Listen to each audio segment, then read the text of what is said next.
Ahmad SOS MSI. Dan pada kesempatan pagi hari ini juga kita juga perlu mengingat bahwa ini adalah kegiatan kita sebagai pamungkas dari diskusi kita, seminar webinar kita selama beberapa hari yang dimulai sejak tanggal 2 hingga sekarang. Kita telah berbicara banyak tentang mengeja pendidikan ya di masa lalu, sekarang dan esok, dan memang kemudian banyak muncul banyak muncul permasalahan-permasalahan yang kemudian dicarikan jawabannya di dalam forum ini. Dan selamat datang kepada Bapak Dr. Andes Yunus Busa, Rektor Universitas Muhammadiyah Nrekang di forum ini juga. Kebetulan hari ini perlu kami sampaikan bahwa dua rektor membersamai kita untuk sama-sama membahas tentang sebuah dinamika yang ada dalam ini, yaitu semangat entrepreneurship menghadapi COVID-19, strategi aktif dan produktif untuk milenial. Kalau kita ingat bahwa generasi kita kebanyakan adalah generasi yang memang dekat dengan dunia teknologi seperti sekarang. Baik Ibu dan Bapak yang saya hormati, agar kegiatan kita mendapat kemudahan dan dilancarkan, mari kita buka kegiatan ini. Dan saya akan pandu dengan tata cara Islam. Untuk yang agama lain dipersilahkan menyesuaikan sesuai dengan ajaran yang dianut. Kita buka pertemuan kita di pagi hari ini dengan bersama-sama membaca lafaz basmalah. Bismillahirrahmanirrahim. Baik Ibu dan Bapak yang saya hormati, di jadwal sesuai jadwal yang sudah disampaikan, maka penyampaian pertama akan disampaikan oleh Universitas Muhammadiyah, Rektor Universitas Muhammadiyah Nrekang, Bapak Yunus Busa. Setelah itu nanti dilanjutkan oleh Bapak Jamaluddin Ahmad, Rektor Universitas Muhammadiyah Rapang. Agar tidak berpanjang kata dan berbanyak kalimat lagi, kami persilahkan kepada Pak Rektor Universitas Muhammadiyah Nrekang, Bapak Yunus Busa, untuk menyampaikan materinya, untuk menyampaikan sambutannya di pagi hari ini. Kepada Pak Rektor kami persilahkan, kurang lebih waktunya maksimal 20 menit, Bapak. Silakan Pak Rektor Universitas Muhammadiyah Nrekang, Pak Yunus Busa, untuk menyampaikan sambutan ataupun materi yang mau disampaikan di pagi hari ini. Ya, kasih. Sudah bagus suaranya, Bapak? Sudah Bapak. Sudah terdengar. Kasih. Assalamualaikum warahmatullahi wabarakatuh. Waalaikumsalam warahmatullahi wabarakatuh. Alhamdulillah wa syukurillah wa la hawla wa la quwata illa billah. Raditu billahi rabban wa bil islami dinan wa bi Muhammadin nabiyyan wa rasulah. Pertama sekali kita mengaturkan puji syukur ke hadirat Allah Subhanahu wa taala pada pagi hari ini. Kita hadir bersama-sama bertatap muka melalui fasilitas daring layar kaca ini, sama-sama dalam forum yang dilaksanakan oleh teman-teman di program studi bimbingan dan konseling bekerja sama dengan beberapa perguruan tinggi. Lebih khusus juga pada pagi hari ini hadir bersama-sama kita dalam forum yang terhormat ini, Bapak Rektor Universitas Muhammadiyah Sidenreng Rapang, Bapak Dr. Haji Jamaluddin.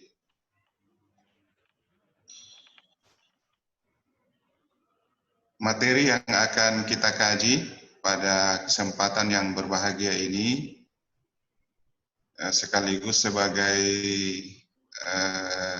pamungkas ya, karena hari ini adalah hari yang terakhir dari kegiatan yang kita laksanakan mulai dari tanggal 2 Mei kemarin. Selanjutnya salam dan salawat kepada Nabi kita Muhammad SAW, kepada para keluarganya, sahabatnya, dan mudah-mudahan sampai kepada kita sekalian. Yang pertama, saya menyapa Bapak Dr. Haji Jamaluddin. Sekali lagi penghargaan dan terima kasih yang setinggi-tingginya atas kesempatan kehadiran beliau dalam forum kita yang berbahagia pada hari ini. Untuk mengupas atau mendalami materi atau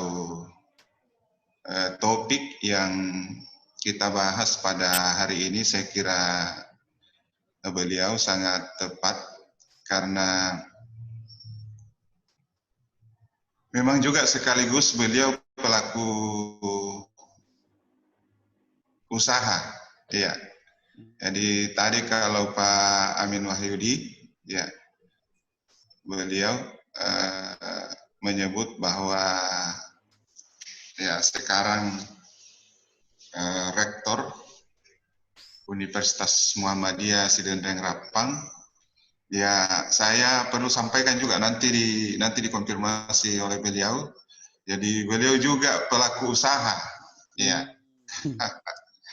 Jadi sekaligus mempraktekkan, jadi bukan hanya apa namanya mengilmui, ya, bukan teori saja di utak-atik selama ini, tapi sekaligus sebagai pelaku usaha. Lebih dari itu, ya saya kira sangat erat kaitannya juga karena perguruan tinggi, ya universitas yang beliau pimpin itu konsen mengembangkan apa yang kita kenal dengan istilah technopreneur. Ya, jadi memang saya kira sangat urgen apa yang hubungannya dengan apa yang kita bicarakan pada hari ini. Kemudian tentunya Bapak Ibu sekalian juga sebagai peserta dalam kegiatan yang berbahagia ini juga saya menyampaikan penghargaan dan terima kasih yang setinggi-tingginya. Bapak Ibu sekalian, jadi pada pagi hari ini ya relatif saya tidak menyiapkan materi secara khusus, ya.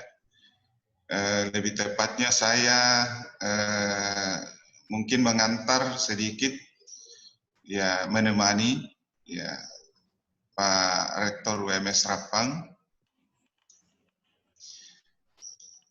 untuk sebagai pembuka, ya sebagai pembuka saya ingin menyampaikan bahwa kampus kita ini di Universitas Muhammadiyah Nrekang, ya seperti juga saya sudah sampaikan sebelumnya bahwa baru kurang lebih belum sampai 2 bulan berubah bentuk, ya belum sampai 2 bulan, ya bulan lalu berubah bentuk dari Sekolah Tinggi Keguruan dan Ilmu Pendidikan menjadi Universitas Muhammadiyah Nrekang. Kemarin itu hanya mengelola 5 program studi, dan teman-teman di Universitas Muhammadiyah Nrekang ini telah merumuskan visi, ya visi kita ke depan, ya yaitu menjadi perguruan tinggi yang unggul dan Islami berwawasan entrepreneurship. Ya, jadi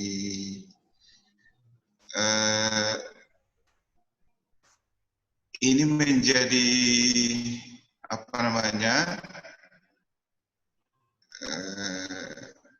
kesadaran awal ya, untuk lembangkan apa yang kita kenal dengan, kalau di bahasa di Indonesia kan itu wirausaha, ya kewirausahaan. Nah, ini menjadi penting karena Bapak Ibu sekalian,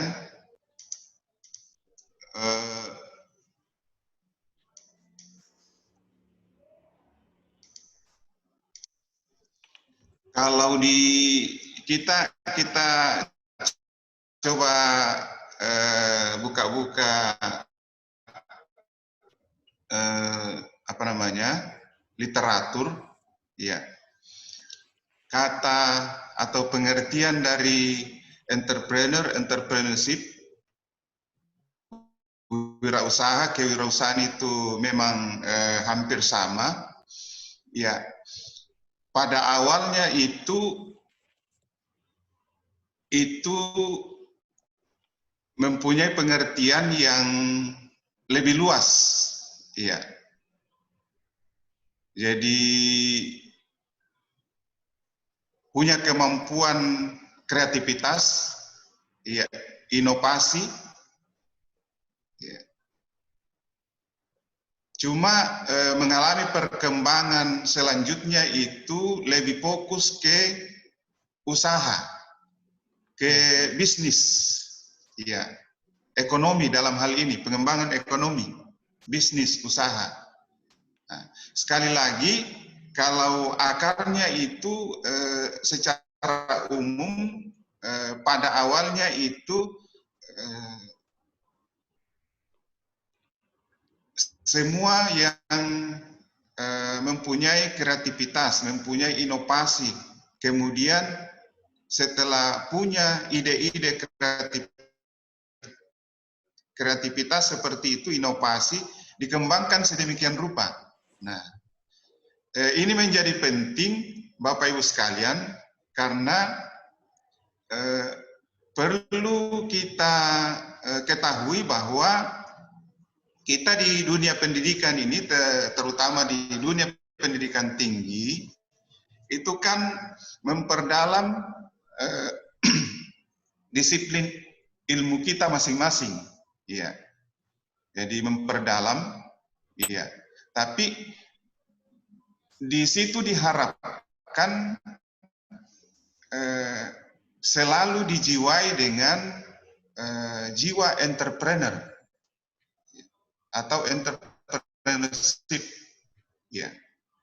Jadi katakanlah, ya, mungkin kita yang hadir di sini banyak bergerak di dunia pendidikan, ya, lebih khusus misalnya tenaga pendidik, guru dan seterusnya, dosen, ya, apalagi, ya, maka jangan kita misalnya alergi dengan kata-kata entrepreneur tadi, iya, karena sekali lagi di masyarakat kita itu lebih cenderung diarahkan ke usaha, bisnis, ya, pengembangan ekonomi dan seterusnya.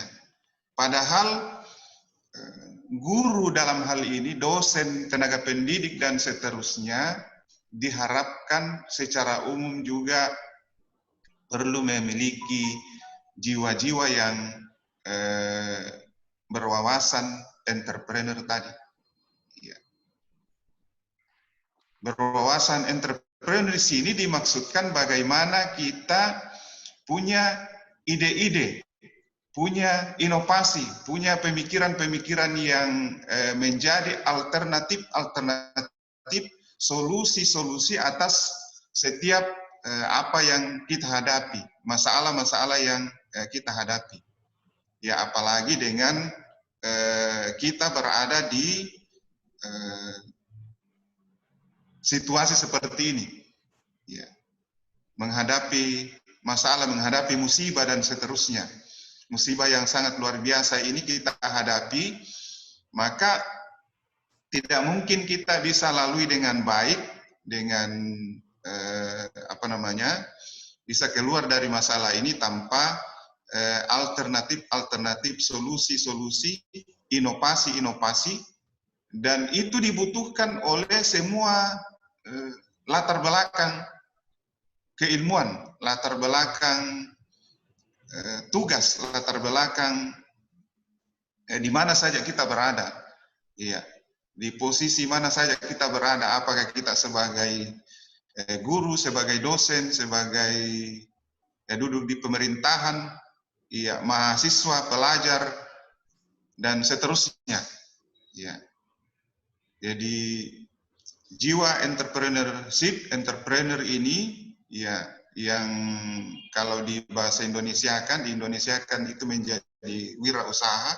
Nah, itu juga sekali lagi menjadi sangat krusial untuk bagaimana kita bisa secepat mungkin keluar dari masalah-masalah yang kita hadapi masing-masing saat ini.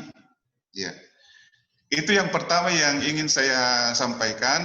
Sekali lagi menjadi sangat krusial hubungannya dengan apa yang kita kaji, kita coba dalami pada kesempatan yang berbahagia ini. Kemudian selanjutnya, Bapak Ibu sekalian, secara khusus juga kalau kita ingin mencermati, ini yang kedua yang ingin saya sampaikan, kalau dipersempit, ya kita coba persempit tadi pengertiannya masuk ke usaha, ya. Kita juga buka data-data literatur, maka di Indonesia ini, ya, enggak usah kita apa namanya, negara maju, ya, di level Asia saja, kalau mau dihitung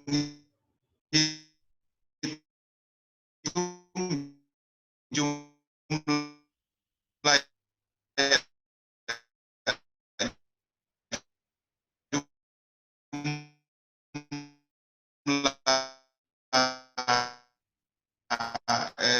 jumlah, kalau kita coba persempit, hanya sekitar kurang lebih 2%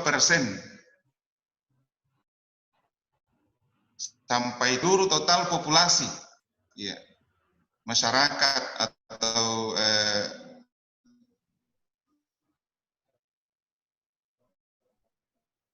seluruh penduduk Indonesia, ya. Dan kita kalah dari negara-negara ASEAN yang lain itu, negara antara lain itu, kita kalah Vietnam saja kalah, mengalahkan kita. Karena Vietnam itu di urutan ke-87 dari 137 negara yang diukur itu, kita hanya ada di posisi 94.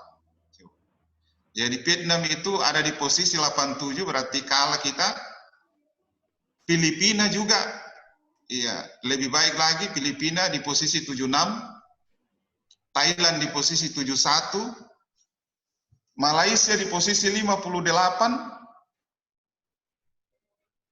Brunei Darussalam di posisi 53. Sekali lagi kita bertengger di posisi 94 dari 130 negara yang diukur. Ya. Jadi yang kita kalahkan itu ya kurang lebih seperti negara yang pernah kita jajah, pernah kita ambil dan berpisah lagi tuh, Timur Leste, Laos, Kamboja, dan seterusnya. Ya. Jadi ini menjadi penting juga untuk bagaimana termasuk Bapak Ibu yang bergerak di dunia pendidikan, bagaimana siswa-siswa kita, mahasiswa kita dorong bagaimana ke depan itu serius betul untuk bergerak di usaha ini. Ya, mengembangkan, apalagi saya kira kebijakan pemerintah terakhir ini, Kampus Merdeka itu, Kampus Merdeka, yang dimana boleh kita, bukan lagi boleh, memang harus belajar di luar prodi itu 3 semester. Ya, jadi di luar prodi nanti itu belajar 3 semester, di luar kampus itu 2 semester, dan boleh 2 semester itu mahasiswa kita arahkan untuk berwirausaha, mengembangkan wirausaha. Jadi apakah dia rintis sendiri atau dia magang di usaha-usaha yang sudah berkembang, itu bisa 2 semester nanti. Dengan kebijakan kampus merdeka tadi, nanti saya kira Pak Dr. Jamal bisa lebih mengeksplor hal-hal yang seperti ini nanti, karena sekali lagi itu beliau sangat kapabel untuk bisa lebih mengembangkan itu ke sebentar. Jadi saya kira ini Bapak Ibu sekalian, jadi dibutuhkan untuk jadi pemerintah dalam hal ini ya, saya kira mendorong betul ke depan ini ya, bagaimana belum lagi dengan tadi lagi-lagi musibah COVID-19 ini luar biasa menumbangkan seluruh seluruh sendi-sendi kehidupan, termasuk dunia usaha tadi. Ya, dunia usaha yang kita sebut tadi itu masih normal.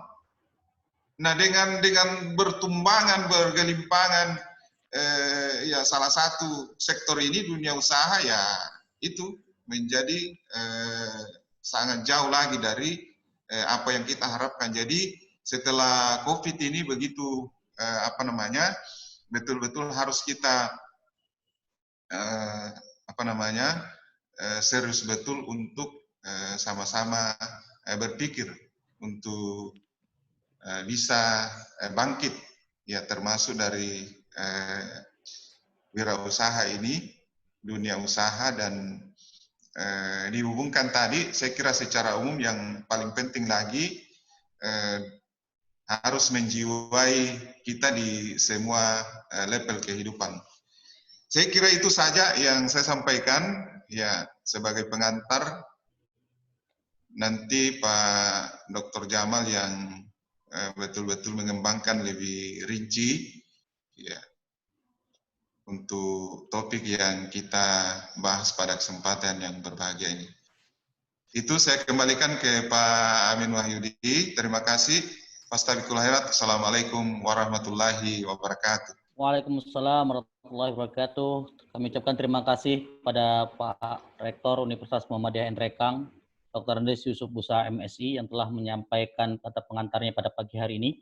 Bapak Ibu yang saya hormati, sebelum kita mendengarkan pemaparan pemateri kita, Bapak Rektor Universitas Muhammadiyah Rapang, Bapak Dr. Jamaluddin Ahmad SOS MSI, izinkan saya untuk membacakan sejenak kurikulum PT beliau.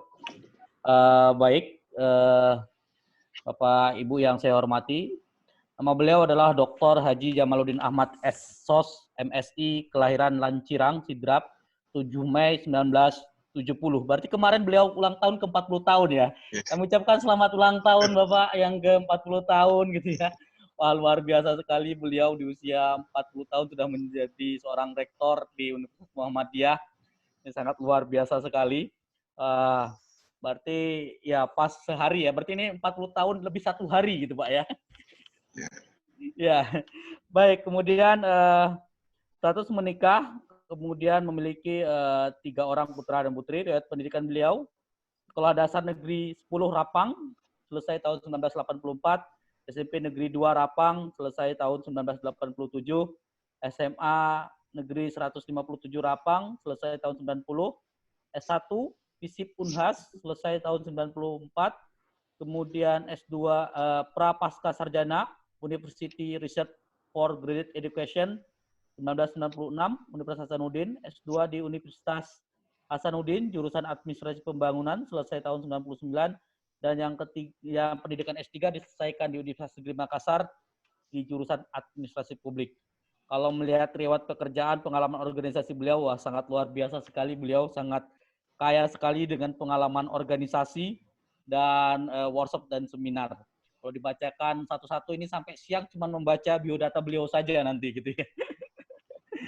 Jadi tidak bisa mendengarkan apa yang akan beliau paparkan karena banyaknya prestasi yang telah beliau raih selama ini. Baik, Ibu dan Bapak yang saya hormati, marilah kita mendengarkan pemaparan dari pemateri kita, Rektor Universitas Muhammadiyah Rapang, Bapak Dr. Haji Jamaluddin Ahmad SOS MSI, terkait dengan entrepreneurship di masa pada generasi milenial saat ini. Pada beliau kami persilahkan. Ya, makasih. Assalamualaikum warahmatullahi wabarakatuh. Waalaikumsalam warahmatullahi wabarakatuh. Salam sejahtera bagi kita semua. Yang saya hormati Pak Rektor Universitas Muhammadiyah Enrekan yang baru saja berubah menjadi universitas baru 2 bulan. Itu UM Enrekan ini akan melaksanakan milad hampir bersamaan dengan UM Sidrap nanti. Oh, barengan. Ya, barengan. Kalau kami tanggal 18 Februari 2019. Saya kira Indra kan juga di bulan Februari itu, cuma saya belum tahu tanggal berapa. Yang saya hormati Pak Amin Wahyudi sebagai moderator, teman-teman sekalian, Bapak Ibu sekalian yang tidak sempat saya sebut satu persatu. Alhamdulillah kita patut bersyukur kehadirat Allah Subhanahu wa taala. Salam dan salawat senantiasa kita kirimkan kepada Nabiullah Muhammad sallallahu alaihi wasallam. Ya, saya tentu sangat berterima kasih sekaligus memberi apresiasi yang setinggi-tingginya pada rekan-rekan sekalian, terkhusus yang jadi host pada kesempatan ini adalah Universitas Muhammadiyah Enreka. Dan saya kira kita di lingkungan PTMA, Perguruan Tinggi Muhammadiyah, di situ memang harus digalakkan kegiatan-kegiatan seperti ini, supaya nantinya ke depan kita betul-betul melaksanakan kolaborasi, melaksanakan sharing ilmu pengetahuan, melaksanakan sharing expert terutama, karena kita tahu bahwa di lingkungan Muhammadiyah itu banyak sekali SDM-SDM yang unggul yang kita punya. Hanya saja memang dari sisi pemerataan itu belum merata dengan baik, terutama perguruan-perguruan tinggi Muhammadiyah yang baru berubah bentuk itu kan memang seperti kami ini sangat-sangat membutuhkan ide-ide kreatif, ide-ide inovasi dari teman-teman yang jauh sebelumnya yang sudah lama. Saya kira momen seperti ini kita bisa galakkan lagi, bukan hanya di musim pandemik COVID ini, tapi seterusnya. Ya, dan seterusnya. Saya kira itu sebagai pengantar dari saya. Sekali lagi, tentu saya sangat mengapresiasi, terima kasih banyak atas undangan Bapak Ibu sekalian untuk sharing di tempat ini. Nah, saya masuk judul yang diberikan kepada saya ini, ya terkait dengan apa tadi disampaikan oleh Pak Yunus, semangat entrepreneur menghadapi COVID-19, ya strategi aktif dan produktif untuk generasi milenial. Nah ini menarik memang.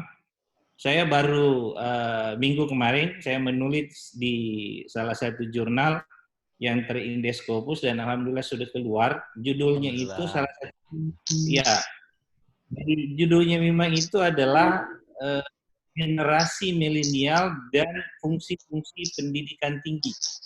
Ya, alhamdulillah keluar kemarin. Jadi, nah ini menarik memang semangat entrepreneur. Kalau Pak Rektor UMN kan tadi Pak Yunus mengatakan bahwa entrepreneur itu adalah bagaimana menghadapi masalah. Seperti sekarang kita ini lagi menghadapi COVID-19, hampir semua kita ini kelimpungan. Kita semua kepepet.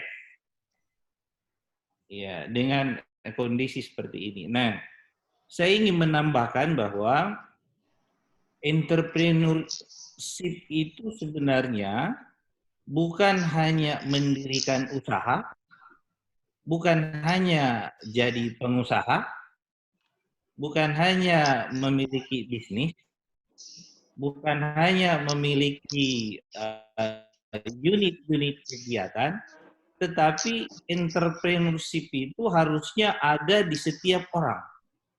Termasuk kita sebagai guru, kita sebagai dosen, kita sebagai pemerintah, dan profesi apapun yang kita geluti. Nah, entrepreneurship itu sebenarnya adalah jiwa.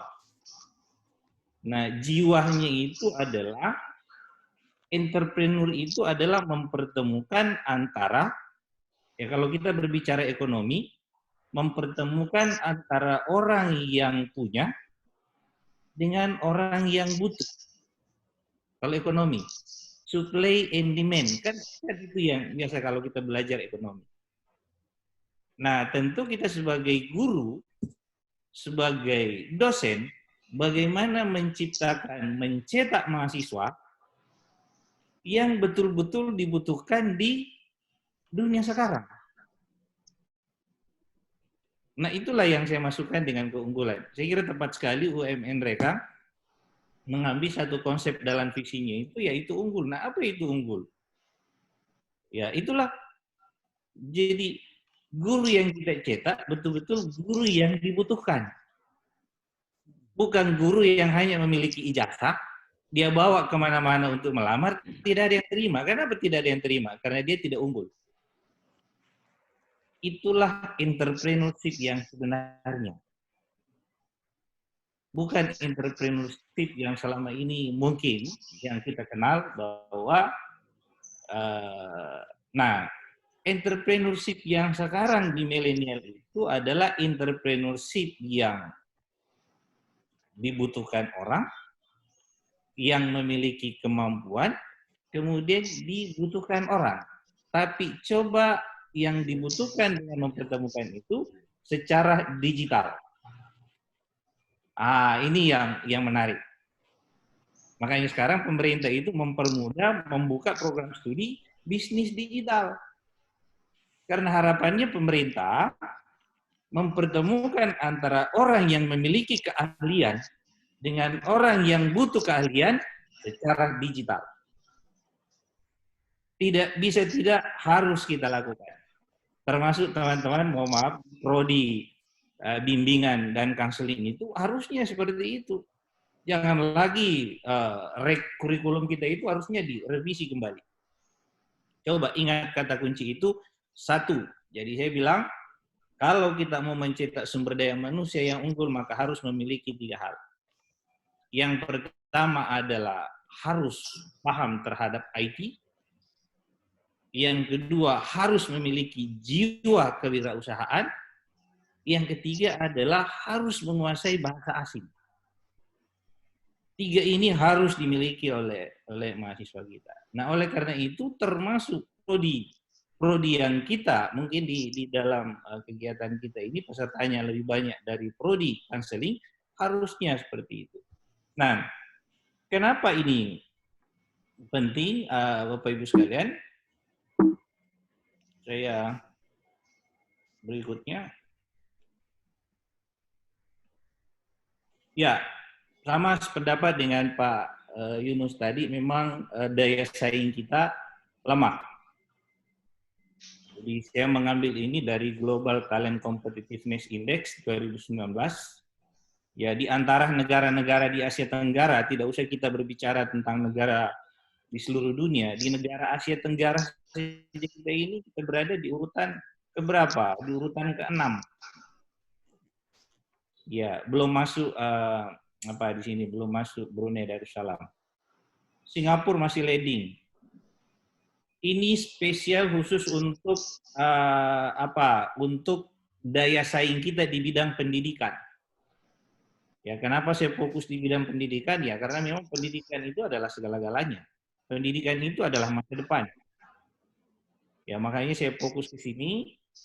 Singapura yang masih leading, kemudian disusul Malaysia, Brunei Darussalam, Filipina, Thailand, barulah kita. Ya, ini diukur dari sisi pendidikan formal. Ya, diukur dari sisi vokasi. Diukur dari sisi kemampuan literasi kita. Kemampuan numerasi kita dari sisi membaca. Apalagi kalau dilihat dari peringkat internasional universitas, aduh, jauh sekali kita. Ya. belum lagi jurnal ilmiah yang sampai sekarang ini masih tetap terus kita berkelahi antara Scopus apa Thomson dan seterusnya. Iya, kita masih terus berkelahi sampai sekarang. Orang tidak permasalahkan itu, ya kita masih terus berkelahi. Kenapa itu dilakukan? Ya mohon maaf, karena kita mencetak mahasiswa yang hanya pintar mengkritik orang. Iya. Jadi segala sesuatunya dikritik. Ya. Apalagi dunia bisnis tadi juga jumlah kelulusan teknisi yang connect antara prodi yang diambil dengan dengan sebenarnya terpaksa saja mengambil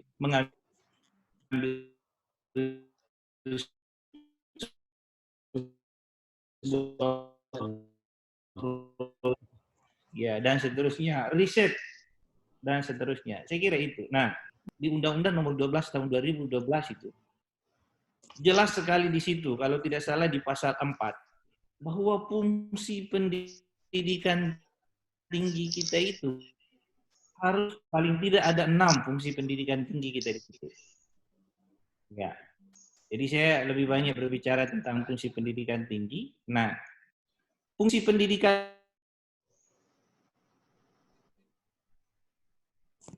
oleh 3 hal. Nah, yang sering kita kenal istilah revolusi industri 4.0. Kenapa ada revolusi industri 4.0? Karena ada 3.0. Kenapa ada 3.0? Karena ada 2.0. Kenapa ada 2.0? Karena ada 1.0. Ya. Nah, masing-masing ini tentu saya kira semua peserta yang ada di forum ini paham betul apa sih perbedaan antara keempat ciri-ciri dari paradigma industri ini. Ya, bahkan kalau kita berbicara tentang society, Jepang sekarang sudah berada pada 5.0. Ya, itu sudah jauh melampaui itu. Nah, saya tidak mau berbicara tentang ciri-cirinya, tapi yang saya mau bicarakan adalah yang menarik adalah rentang waktunya. Bayangkan kalau kita berangkat dari 1.0 ke 2.0, itu kurang lebih 100 tahun. Ya, saya hitung-hitung kalau kita klaim bahwa 1784 itu sampai ke 1870 itu kurang lebih 86 tahun. Padahal sebenarnya kurang lebih 100 tahun. Dari 2.0 ke 3.0 itu 99 tahun. Ya anggaplah 100 tahun juga. Tetapi dari 3.0 ke 4.0 hanya 50 tahun. Pertanyaannya, kenapa begitu cepat?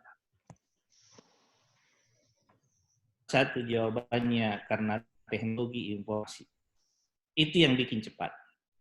Sehingga seluruh program studi, apakah itu pertanian, teknik, pendidikan, apalagi pendidikan, mohon maaf, jangan sampai kita katakan bahwa, oh tidak, di musim COVID ini, yang boleh jadi pahlawan itu adalah hanya kesehatan. Keliru kita. Memang kesehatan di rumah sakit. Tapi seharusnya psikologi harusnya juga jadi pahlawan. Kenapa? Gimana cara menyadarkan masyarakat supaya jangan keluar rumah? Ini kan terlalu gampang kita mengeluarkan sarjana psikologi. Beda dengan kedokteran, ketat sekali untuk jadi dokter orang. Harus betul-betul kompeten baru dia bisa jadi dokter. Pertanyaannya, apakah ilmu sosial yang kita lahirkan selama ini, sarjana ilmu sosial yang kita lahirkan betul-betul sudah memiliki kompetensi sesuai dengan keilmuan itu? Ini pertanyaan besar bagi kita. Terutama kita di ilmu sosial gampang sekali meluluskan mahasiswa. Hanya melihat hadirannya, oh hadir 100%, langsung kasih nilai A. Coba kalau di kedokteran, Pak. Biar dia hadir 100% atau 200%, tapi kalau dia tidak terampil di situ, dia tidak akan lulus. Kenapa? Karena manusia yang akan dihadapi. Padahal kemarin menarik itu pernyataannya ketika melalui diskusi ini juga ada salah satu penanya, kenapa sih katanya Pak kedokteran itu terlalu susah dibuka prodinya? Alasannya Pak Dirjen pada saat itu dia bilang itu kedokteran manusia yang akan dihadapi. Kalau terlalu gampang dibuka prodi itu kasihan nanti begini. Saya bilang jauh lebih kasihan seharusnya ilmu pemerintahan, ilmu administrasi negara itu yang karena kenapa? Salah mengambil keputusan, hancur semua negara. Begitu juga dengan pendidikan. Iya, terlalu gampang kita melahirkan guru, akhirnya guru kita tidak profesional mendidik. Melahirkan berdaya manusia yang berdampak jauh ke depan. Kalau kedokteran paling-paling ya kalau salah dia orangnya mati kan? Satu orang yang mati, yang dihadapi saja. Tapi kalau ilmu pendidikan, yang mati adalah kualitas pendidikan kita. 1 sampai 2 generasi ke depan. Nah ini tantangan bagi kita, teman-teman sekalian. Coba salah satu contohnya, COVID-19 sekarang ini. Kita kan semua kelimpungan, termasuk di dunia pendidikan. Karena kenapa? Karena kita tidak siap. Coba seandainya dari dulu kita siap. Iya kan? Ya, tapi ternyata alhamdulillah bisa juga jalan. Ya, yang saya istilahkan the power of KPP. Ya, semakin KPP kita ternyata juga bisa produktif, bisa kita kreatif. Ya, sama dengan mahasiswa. Kalau mahasiswa itu dikasih tugas, kapan dikumpul Pak? Minggu depan. Dia enggak kerja itu. Tapi begitu kita kasih tugas, kapan dikumpul Pak? Besok. Oh, pokoknya kreatif itu sebentar malam selesai juga. Ya, saya kira seperti itu. Ini terutama yang lanjut S3 itu, Pak Rektor harus cepat-cepat selesai.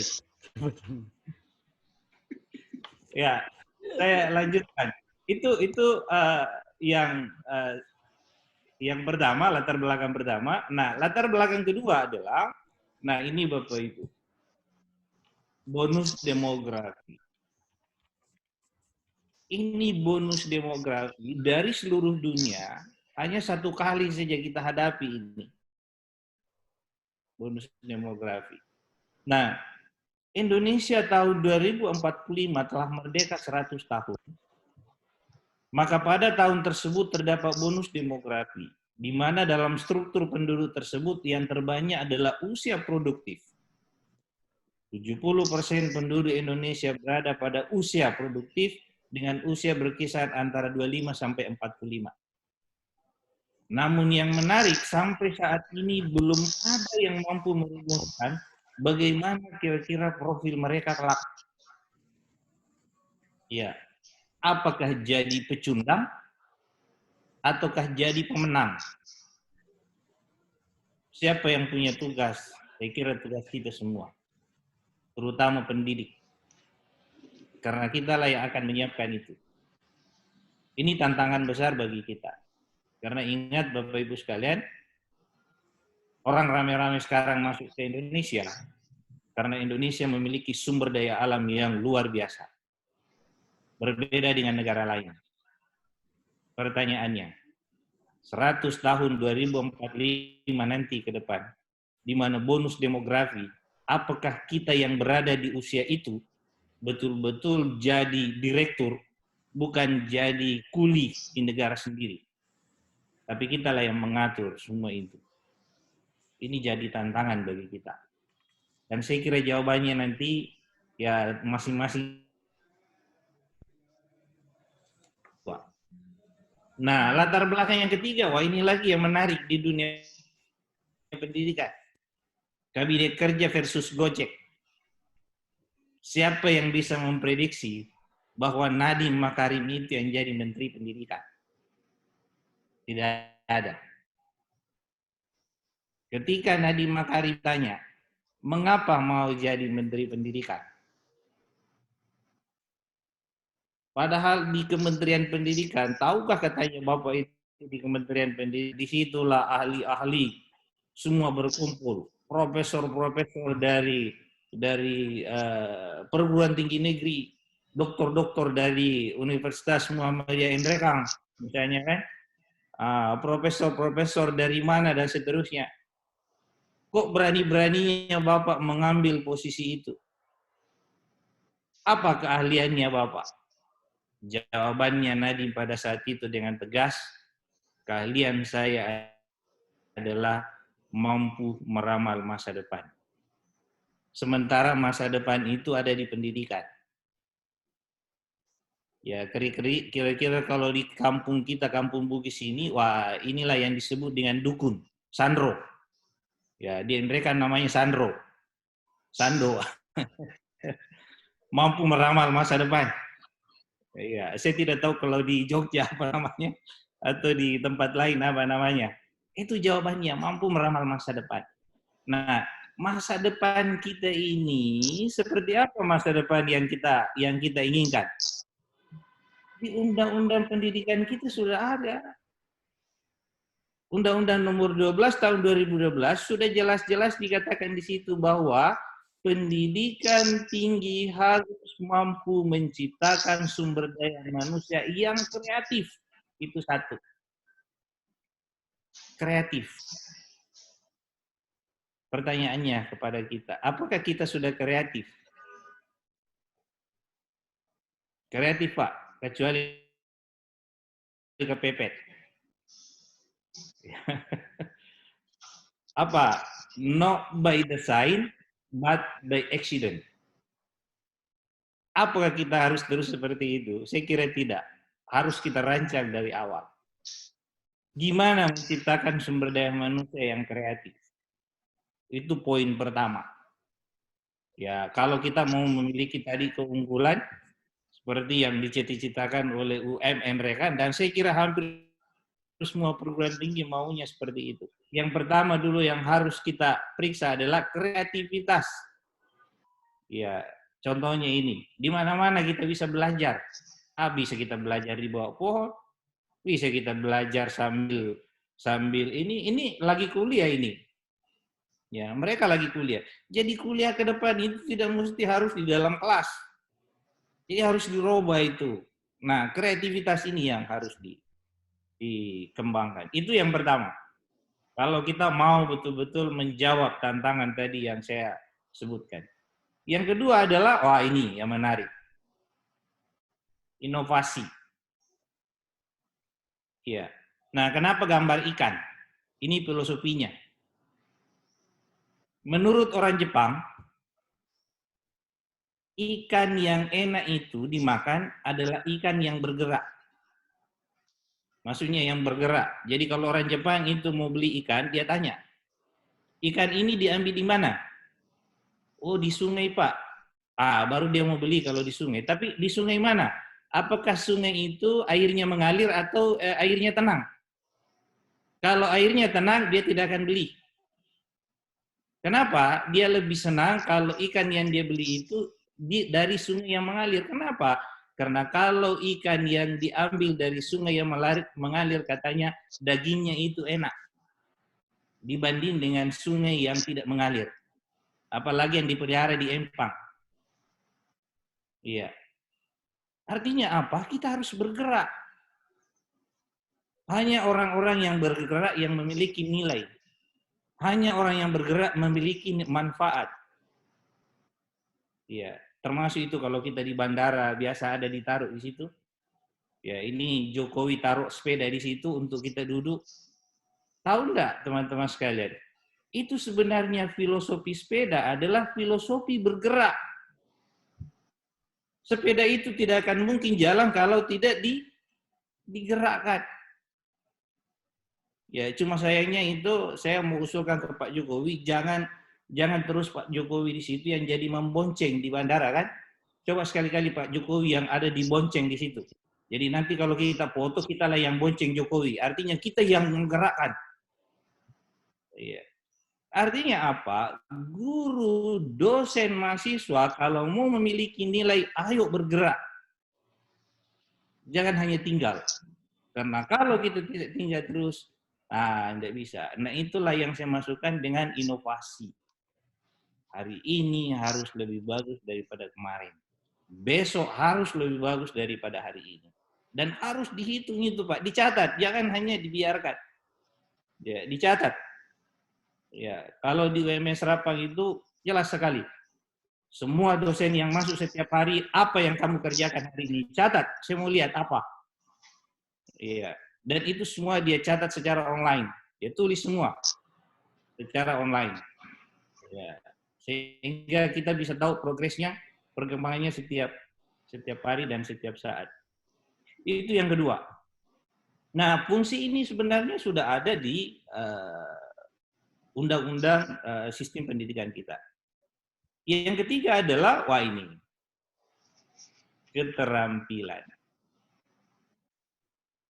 Apakah kita menciptakan sarjana yang terampil? Apakah dosen kita memiliki keterampilan? Apakah guru yang kita produk itu memiliki keterampilan mengajar? Ayo sekedar ijazah toh yang dia bawa, ini jadi pertanyaan penting bagi kita. Keterampilan. Dan keterampilan itu harus sesuai dengan apa yang dibutuhkan lingkungan. Tidak bisa kita katakan bahwa saya kan sudah tua, umur saya sudah gini, ya biarlah anak muda saja yang tidak bisa. Apalagi seorang dosen. Ya. Jadi tidak boleh ini. Harus kita ya mengikuti itu. Itu yang ketiga. Yang keempat. Nah, responsif. Kewirausahaan yang paling penting adalah yang mampu membaca apa yang diinginkan oleh lingkungan. Itu siapa yang mampu membaca lingkungan, maka itulah yang ini. Nah, ingat Bapak Ibu sekalian, sekarang ini eranya adalah era big data. Eranya data. Siapa yang mampu membaca data, maka dialah orang yang terkaya. Nah, oleh karena itu harus betul-betul harus betul-betul mampu membaca keadaan. Mampu membaca apa yang diinginkan oleh lingkungan. Mampu memahami apa sih yang dibutuhkan. Kalau kita tidak memiliki itu, maka jangan mimpi untuk bisa unggul. Iya. Jadi harus responsif, terutama responsif terhadap data yang ada. Karena kalau kita tidak respon terhadap data, sulit sekali. Ya, sekarang ini eranya data. Coba Bapak lihat pembagian pembagian sembako itu untuk dalam rangka menangani COVID.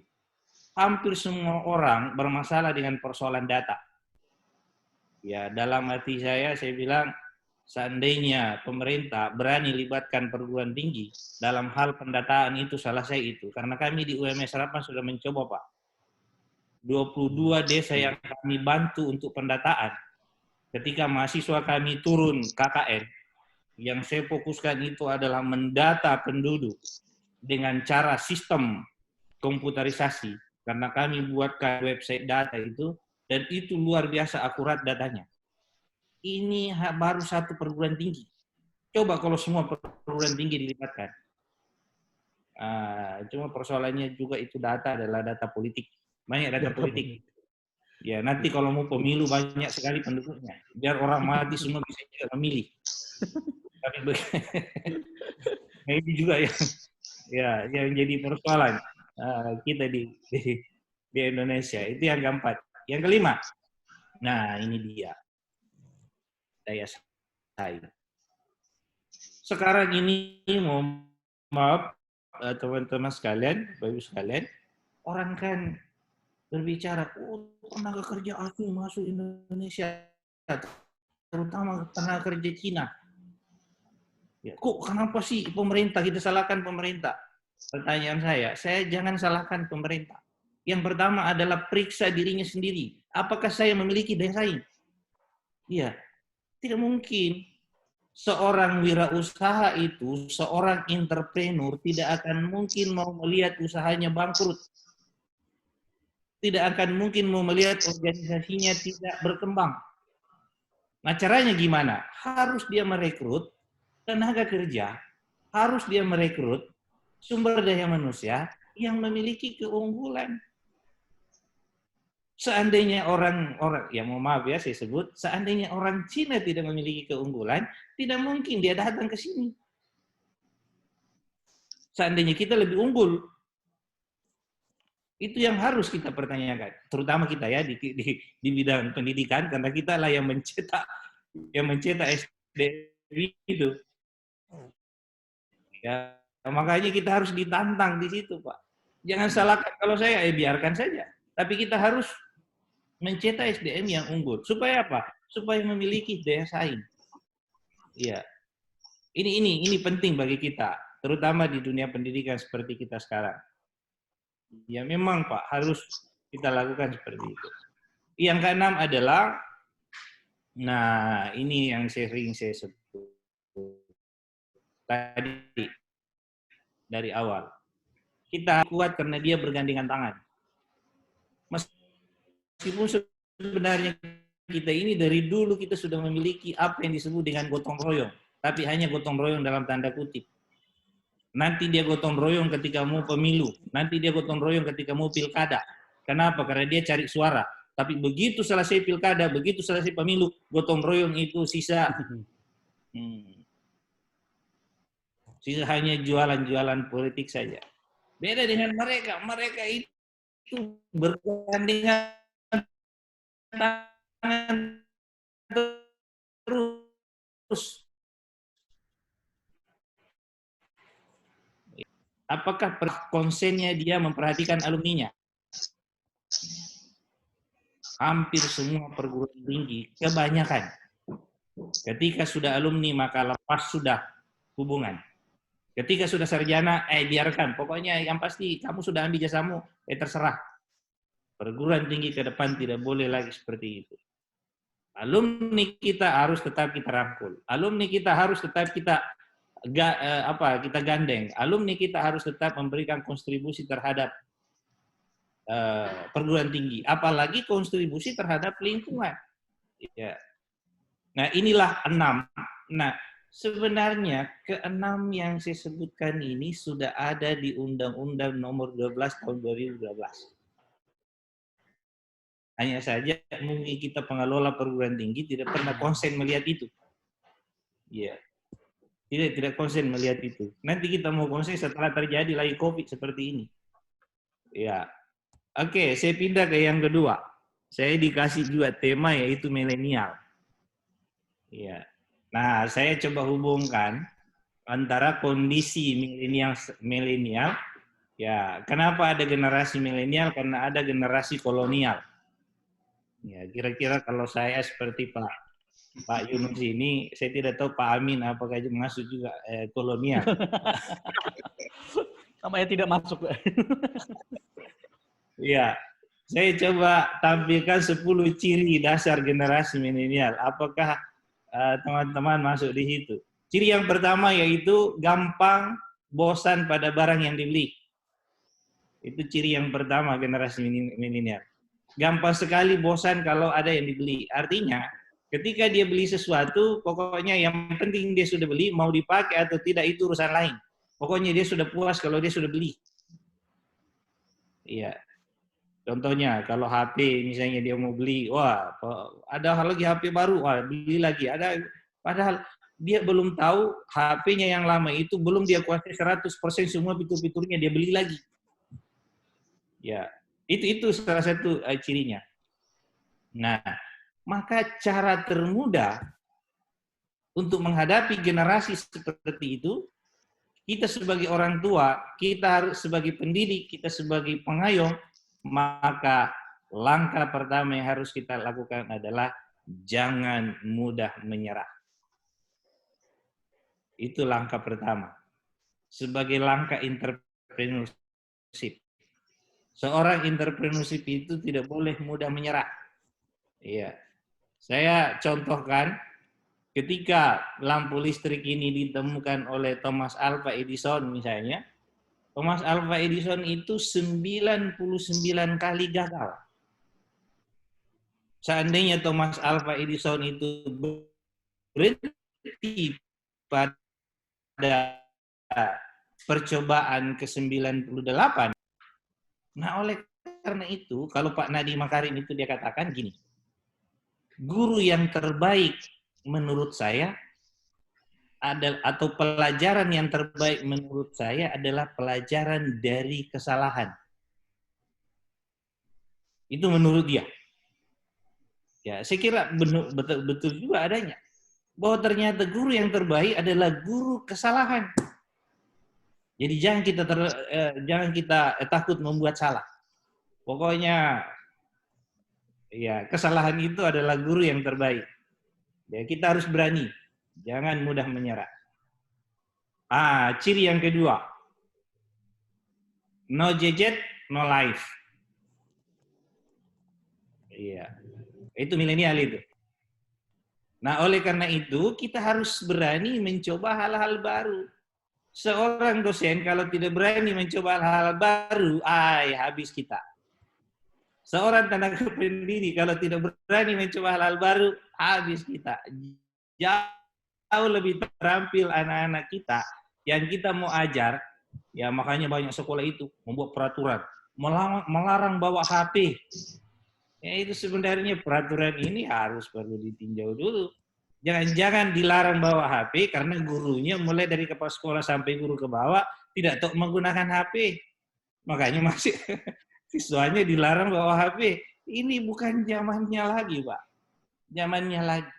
Tapi yang harus kita lakukan adalah gimana HP-nya mahasiswa itu menjadi sebuah bahan untuk inovasi, bahan untuk produktif, bahan untuk responsif seperti yang saya sebutkan tadi. Diarahkan ke arah yang kenapa? Karena mereka sudah punya prinsip no gadget, no life.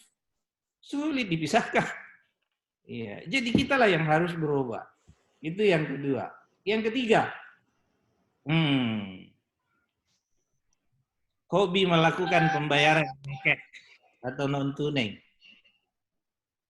Nah, cara entrepreneurship menghadapi itu, kalau kita ini sebagai pengelola pendidikan mau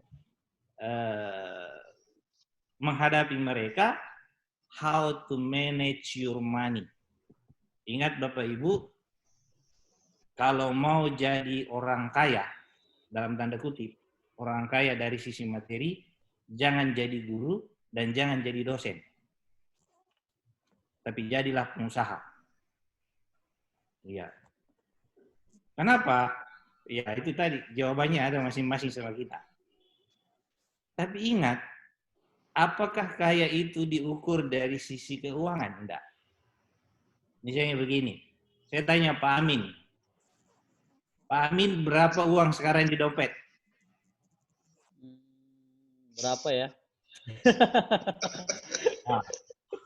Berapa? Tidak banyak kalau di dompet, Pak. Di ATM ada. Di dompet yang saya tanya. Oh, di dompet ada sekitar 500 palingan, Pak. Kalau Pak Amin masih mampu menghitung uangnya di dompet, itu artinya masih miskin. Iya, Pak. Kalau sudah tidak mampu lagi menghitung uangnya, berapapun jumlahnya, itu artinya kita sudah kaya. Iya, Pak, ya. Iya. Makanya jangan dihitung-hitung, Pak. Oh, jangan dihitung-hitung. Iya, karena kalau dihitung itu semakin miskin kita. Kenapa? Iya, Pak. Ya. Contohnya gini, gaji kita 1 bulan 10 juta. Oh, 1 juta untuk bayar listrik.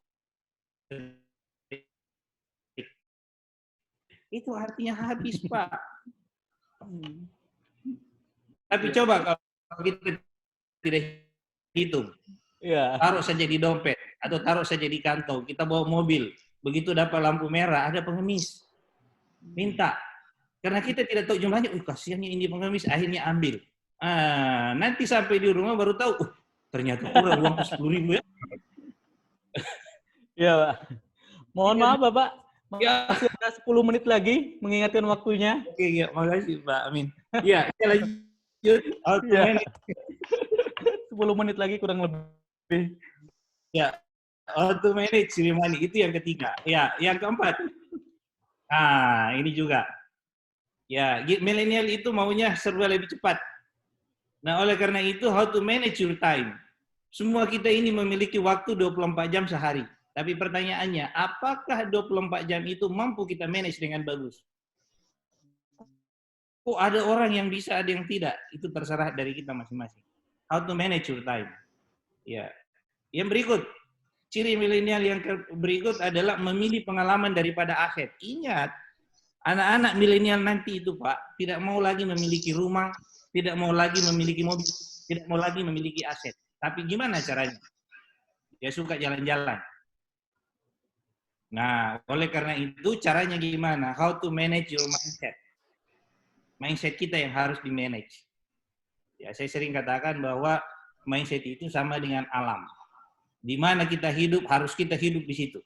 Mindset kita harus kita bawa ke situ. Ya, karena waktu. Lanjut, yang keenam. Nah, biasanya anak-anak milenial itu berbeda perilaku dalam grup satu dan yang lain. Ya, sama saja caranya how to manage your mindset. Yang ketujuh, anak-anak milenial itu Pak hebat sekali, jago multitasking. Pokoknya nelpon dia bisa juga, bisa juga menulis, bisa ini dan seterusnya. Nah, hanya saja kita yang sering ketinggalan apa? Kita tidak mau keluar dari zona nyaman. Iya. Itu yang tidak kita yang ketinggalan. Oleh karena itu, Bapak Ibu sekalian, coba keluar dari zona nyaman. Ini yang harus betul-betul diterapkan. Lanjut, ya, kritis terhadap fenomena sosial. Nah, ini anak-anak milenial sering sekali kritis terhadap fenomena sosial. Oleh karena itu harus dihadapi dengan jangan lupa bahagia. Jangan lupa bahagia.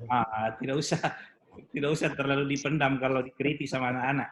Iya, jadi yang penting Bapak Ibu bahagia. Nah itu saya kira tidak usah terlalu di ini. Apalagi ini juga ciri-ciri mereka. Dikit-dikit posting. Pokoknya ada posting, ada posting, ada posting. Ya. Apalagi ya suka sekali berbagi. Ya, anak-anak milenial itu suka berbagi, Pak.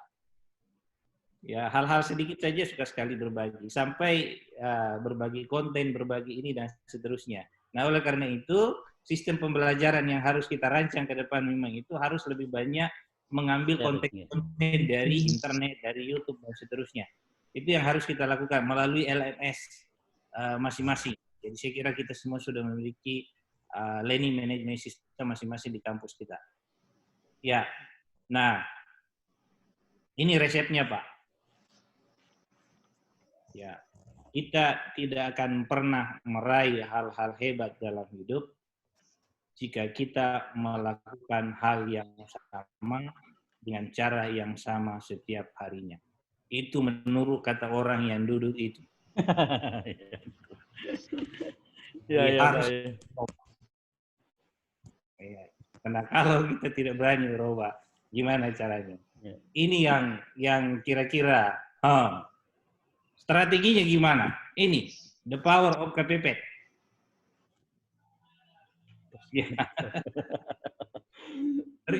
Saya kemarin sampaikan ini ke Pak Dirjen Pendidikan itu, saya bilang dengan COVID ini power of KPP. Kita bisa produktif, kita bisa berinovasi, kita bisa terampil, dan semua sistem pembelajaran kita jalan terus juga. Mulai dari SD, SMP, SMA, sampai perguruan tinggi, ternyata kita juga jalan. Ya, jadi memang kita harus Pak menggunakan manajemen the power of KPP. Ya, tentunya dengan modal ya tetap semangat. Karena kalau kita tidak semangat ya kita tompi yang tidak punya uang, gaji tak juga rendah, tidak ada penghasilan tambahan, ya semangatnya juga tidak ada lagi. Ya, saya kira itu. Makasih banyak atas perhatian kita semua. Mohon maaf kalau ada hal-hal yang kurang. Terima kasih Pak Amin Wahyudi sebagai moderator. Bapak Ibu sekalian yang saya hormati, mohon maaf kalau ada kata-kata saya tadi agak menyinggung atau ada yang terima kasih. Saya persilakan kembali ke Pak Moderator. Terima kasih. Waalaikumsalam warahmatullahi wabarakatuh. Terima kasih kepada Bapak Dr. Haji Jamaluddin Ahmad, SOS MSI yang telah menyampaikan materi yang luar biasa di pagi hari ini. Dan juga terima kasih kepada Bapak Dr. Yusuf Busa, MSI, Rektor Universitas Muhammadiyah Nrekang yang telah menyampaikan kata-kata pengantar pada seminar kita di pagi hari ini. kalau boleh mengambil beberapa simpulan, yang pertama dari apa yang dipaparkan oleh Pak Rektor Universitas Muhammadiyah Nrekang, Dr. Andes Yusuf Busa, MSI, bahwasanya Indonesia ini memang secara peringkat entrepreneurnya sangat jauh sekali dibandingkan negara-negara Asia Tenggara lainnya, seperti itu. Dan lalu bagaimana kemudian pendidikan yang ada di Indonesia ini mengarah kepada entrepreneurship. Mungkin itu yang menjadi dasar di Universitas Muhammadiyah Nrekang ada program studi kewirausahaan, Bapak ya? Iya, Ya, ada. biokewirausahaan, Pak. Ya, ada program studi kewirausahaan. Harapannya bisa mencetak wirausahaan-wirausahaan tangguh. Karena dalam sejarah Sulawesi itu kan banyak pengusaha-pengusaha yang nasional bahkan internasional, Bapak ya. Iya. Sulawesi banyak menghasilkan pengusaha-pengusaha yang hebat-hebat seperti itu. Adapun beberapa catatan yang saya dapatkan dari apa yang dipaparkan oleh Pak Rektor Universitas Muhammadiyah Rapang, Bapak Dr. Haji Jamaluddin Ahmad, SOS MSI. Pertama adalah bahwasanya untuk menjadi mahasiswa yang unggul, setidaknya kita harus memiliki 3 hal. Yang pertama adalah memahami IT, yang kedua memahami jiwa kewirausahaan, yang ketiga adalah tidak kalah penting adalah bahasa asing gitu ya. Karena bahasa asing itu jangankan di mahasiswa, di dosen-dosen perguruan tinggi, kendala mengambil beasiswa ke luar negeri itu bukan berdasar pada kemampuan akademiknya, tapi memang terkendala pada kemampuan bahasa asing yang terbatas, sehingga banyak beasiswa di luar negeri sana yang tidak bisa diambil atau diakses karena keterbatasan bahasa asing ini. Mungkin ini menjadi PR juga bagi, bukan hanya bagi mahasiswa, tapi juga kepada dosennya untuk meningkatkan kemampuan berbahasanya. Kemudian kalau kemudian kita lihat lagi, ada beberapa hal yang perlu disampaikan. Pertama adalah bahwa kita sebagai ilmu sosial itu terlalu mudah untuk meluluskan mahasiswa. Yang penting dilihat belajarnya bagaimana, kompetensinya seperti apa, tidak terlalu terpantau, sehingga kemudian lulusan-lulusan sosial itu kadang kalau digunakan dalam dunia pekerja sebagainya masih paling banyak mendominasi individu-individu yang mengalah atau belum bekerja dan sebagainya. Baik, Ibu Bapak yang saya hormati, ini mohon maaf menjelas sedikit untuk Pak Rektor, ada salam dari Wakil Dekan kami, Wakil Dekan FKIP Universitas Ahmad Dahlan, Dr. Dodi Hartanto, menyampaikan salam untuk Pak Rektor Jamaluddin Ahmad, dan Pak Rektor Yusuf Busa. Gitu. Salam. Beliau sampaikan salam saya untuk beliau berdua. Oke Pak, saya sampaikan di forum. Baik, Bapak Ibu, di kami panitia sudah ada beberapa pertanyaan dan ada juga yang menyampaikan sharing. Di antara sharing itu ada dari Bapak Cecep. Nah, beliau ini, Pak Cecep ini sejak tanggal 2 sampai sekarang selalu aktif, Bapak. Hadir terus ingat saya dalam webinar ini, Wah. Beliau sangat semangat sekali ya. Beliau mengalami beberapa kendala yang beliau sampaikan di SMP itu adalah kebanyakan ingin melanjutkan ke SMK. Nah, tapi masalahnya kata beliau, siswa SMP hanya sedikit mengetahui jurusan apa saja yang ada di SMK itu. Makanya beliau sebagai guru bimbingan konseling mengupayakan pemahaman karir kepada siswa melalui bimbingan kelompok ataupun melalui pohon karir, sehingga siswa-siswa bisa memahami karir apa saja atau jurusan apa saja yang ada di SMK. Baik, telah hadir juga, telah ada pertanyaan juga, Ibu Bapak yang kami hormati, dari Ibu Eni, Sumatera Barat. Wah, Sumatera Barat. Beliau bertanya kepada Pak Rektor, Dr. Jamaluddin Ahmad, SSO SOS MSI. Pak Jamaluddin, selamat ulang tahun Bapak. Saya senang sekali dengan materi dan cara penyampaian yang Bapak sampaikan. Saya berharap semua guru memiliki semangat motivasi siswanya untuk mampu bersaing. Pertanyaan yang beliau ajukan, Bapak, ini nanti mungkin yang lain silahkan mempersiapkan pertanyaannya kalau ada yang ingin ditanyakan pada pemateri kita pada kesempatan ini ataupun berbagi pengalaman terhadap dinamika yang ada. Pertanyaan yang beliau ajukan, bagaimana kita membina guru kolonial menjadi guru milenial yang mampu menyiapkan siswanya untuk memiliki jiwa entrepreneur agar mereka bisa menghadapi kepada Pak Jamaluddin Ahmad terlebih dahulu untuk menjawab pertanyaan bagaimana cara mempersiapkannya, Pak, dari guru yang dididik secara kolonial atau guru dengan karakteristik kolonial menjadi guru milenial seperti sekarang ini? Kepada Pak Jamaluddin kami persilahkan. Iya, makasih Pak Amin. Menarik sekali dari pertanyaan siapa Ibu Eni? Bu Emi ya, Ya, Sumatera ini kan Barat, Pak. kolonial dengan milenial ini kan hanya peristilahan kita kan? Ya. Hanya istilah kita saja, jangan sampai terlalu diinikan kolonial dengan milenial. Nah, cara yang paling gampang yang harus kita lakukan, apa yang saya sebut dengan pendampingan, yaitu kemitraan. Ya, jadi pendampingan. Teman-teman guru tidak boleh ditinggalkan yang sudah tidak mampu mengikuti dengan IT. Tetapi kita berusaha gini Pak, ini penting bagi kita. Kadang-kadang kita ini guru, dosen, tidak mau belajar kepada guru atau dosen yang lain. Saya tidak tahu kenapa. Iya, kenapa sih malu kita belajar kepada guru yang lain?